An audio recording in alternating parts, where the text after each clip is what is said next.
Maslina je zimzelena biljka koja može dostići visinu od 3 do 13 metara. Najviše se gaji u Španjolskoj i Italiji. Jedno stablo masline može dati od 15 do 40 kg maslina, a plodovi se najčešće prerađuju u maslinovo ulje. Po jednom stablu masline može se dobiti od 3 do 8 litara ulja. Masline se ne koriste samo kako bi se iz njezinih plodova moglo proizvesti maslinovo ulje, već postoji puno sorti koje su namijenjene konzumaciji. Ona jeste mediteranska biljka, ali nerijetko se može pronaći i na mjestima gdje klima nije toliko umjerena kao na Mediteranu.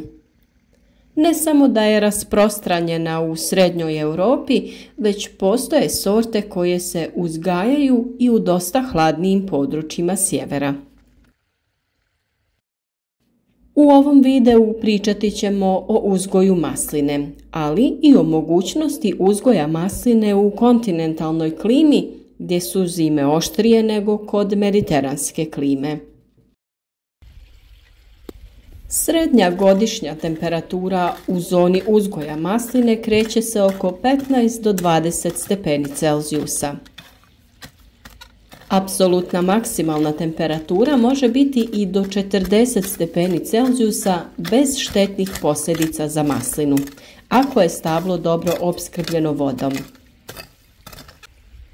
Minimalna temperatura niža od -7 stepeni može uzrokovati ozbiljne štete ako zahlađenje traje duže od 8 do 10 dana. U praksi se preporučuje da se maslina ne širi na područje gdje temperatura uobičava pasti niže od -4 do -5 stepeni Celzijusa. Budući da maslina cvjeta nešto kasnije, slabiji i rani proljetni mrazevi nisu tako opasni kao za druge kulture.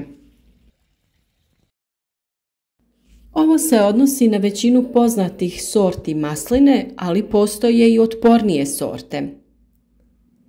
Dugogodišnjom tradicijom uzgoja masline u sjevernim područjima Italije stvorena je sorta koja se prilagodila prodorima hladnog alpskog zraka. Sorta poznata po nazivu Casaliva vrlo je otporna na sušu i hladnoću, a pronašli smo je u vrtnom centru Drijn u Zagrebu. Pored ove sorte dostupne su i one koje se sade u primorskim krajevima, ali mi biramo za naše kontinentalno podneblje sortu koja je otpornija na hladnoću. Pored masline u ovom rasadniku može se naći čitav niz kvalitetnih sadnica raznog voća, pa ukoliko ste u blizini Zagreba, preporučujemo da ih posjetite. U nekim krajevima već postoje maslinici koji su podignuti prije nekoliko godina i sam uzgoj se pokazao moguć. Maslini ne smeta sadnja u mješovitom voćnjaku, tako da ćemo ih posaditi u sam centar našeg voćnjaka. Tlo za uzgoj masline mora biti rahlo, da brzo može primiti vodu uslijed kiše, ali ne preporučuje se ravničarski predio gdje se duže vremena zadržava voda na tlu. Najprikladnije su odsjedite lokacije gdje se voda ne zadržava duži vremenski period. Najprikladnija pH vrijednost tla za uzgoj masline je između 7 i 8, na što treba obratiti pažnju prilikom sadnje. Zbog toga se u tlo može dodati pijesak ili vapno da bi se taj faktor korigirao. Taj proces može se raditi i tokom narednih godina u prostor oko biljke. Budući da je tlo rastresito, biljka će tada lakše razvijati korijen. U tlo je dobro dodati NPK hranjivo sa većom koncentracijom kalija i fosfora.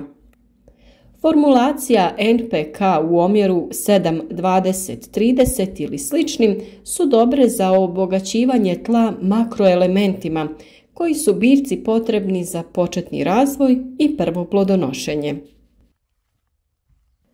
Pored toga hranjiva, jako je bitno obogatiti tlo oko korijena biljke prirodnim hranjivom poput pregorjelog stajskog gnojiva ili glistenjaka.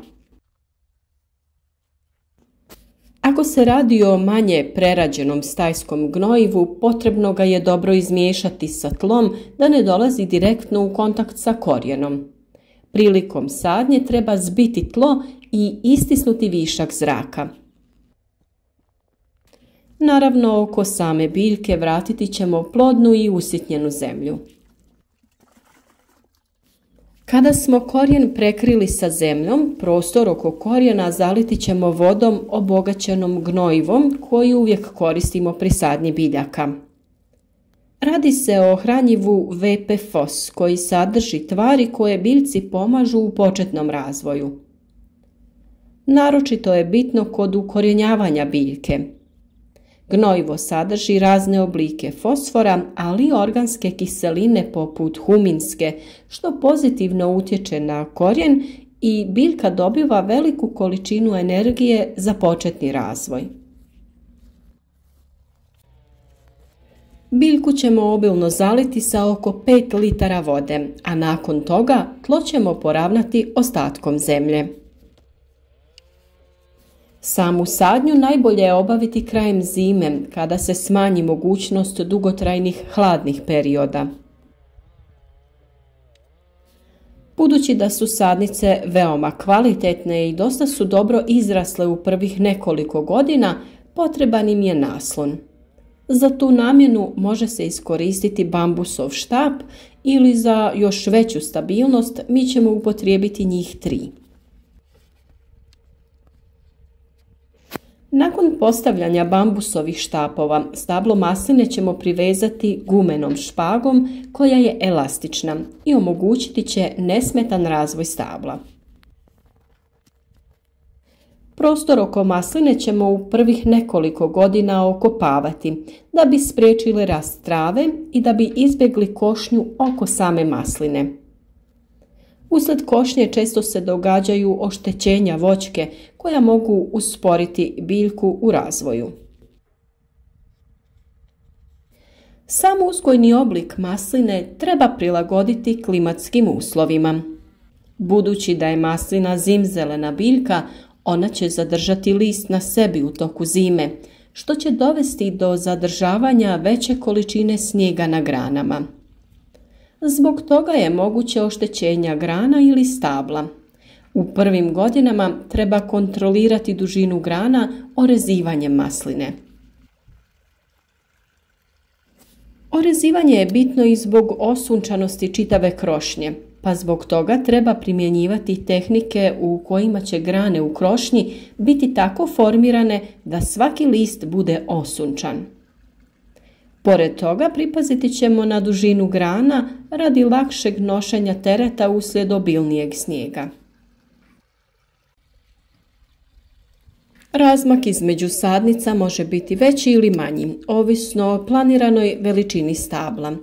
U maslinicima je najčešći razmak 5 ili 6 metara, a kod intenzivnijeg uzgoja taj razmak može biti i manji.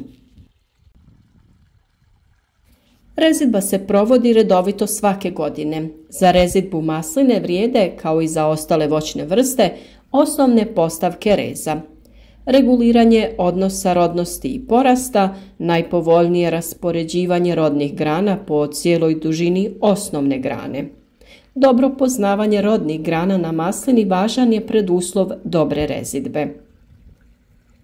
Rodne grane masline jednogodišnje su rodno drvo. To su mladice izrasle prošle godine i duge su oko 20 do 35 cm. Takvi izboji razvijaju dovoljno cvatnih pupova. Mladice koje su rastom duže u pravilu ne oblikuju uopšte ili ne oblikuju dovoljno cvjetnih pupova, dok prekratke mladice oblikuju previše cvjetnih pupova. Pri rezidbi stabla u rodnosti teži se više zahvatu prorjeđivanja mladica nego njihovu prikraćivanju. Pravilnim odnosom i rasporedom rodnih i nerodnih mladica na stablu masline uspostavlja se odnos koji će istodobno omogućiti postizanje redovitih i visokih prinosa i dobar porast svake godine. Rezidba masline u našim uslovima odvija se u vrijeme kada prestane opasnost od pojave niskih temperatura. Kasnija rezidba prihvatljiva je za sjevernije granične zone uzgoja masline. U toplim krajevima rezidba se može provoditi i tokom cijele zime nakon završetka berbe. Nadamo se da će vas ovaj video zainteresirati za uzgoj ove biljke, ako ne na velikim površinama i plantažama, možda u nekom dijelu vrta nađete kutak za maslinu. Osim toga, maslina je jako lijepa dekorativna biljka, pa se može uzgajati u posudama gdje se može oblikovati i formirati u jedno prelijepo stablo, kao na primjer ovo koje smo našli upravo u rasadniku Drijene. Posjetite ih i vi i pronađite biljku kojom ćete obogatiti vaš vrt, voćnjak ili dvorište.